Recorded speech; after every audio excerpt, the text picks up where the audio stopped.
আজ আপনারা আহ, আমাদের এটা একটা নিত্য নৈমিত্তিক অভিযান আমরা পুলিশের সাথে জয়েন্টলি সবসময় করছি জনমনের স্বস্তি ফিরিয়ে আনার জন্য সিলেটবাসীকে আশ্বস্ত রাখার জন্য যে আমরা সবসময় মাঠে আছি।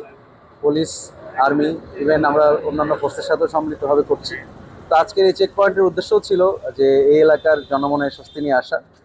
আমাদের প্রাইম ফোকাস ছিল আজকে আপনাদের মোটরসাইকেল, প্রাইভেট কার, এখান দিয়ে অনেক এটা একটা মেইন এমএসআর আপনারা জানেন, সেখানে মালামাল এবং অনেক জিনিসপত্র আদান প্রদান হয়। তো সব কিছু মিলিয়ে আমরা জয়েন্ট এই চেকপোস্টটা শেষ করেছি আজকে। এখানে আমরা টোটাল 21টা কেস হয়েছে। বিস্তারিত ডিটেলস আপনারা পুলিশের কাছ থেকে পেয়ে যাবেন। আমরা মোট 13টা বিভিন্ন গাড়ি, মোটরসাইকেল, প্রাইভেট কার, এগুলো 16টা টোটাল 16টা মোটরসাইকেল এবং 3টা প্রাইভেট কার এগুলো আটক করা হয়েছে। এবং সব মিলিয়ে এই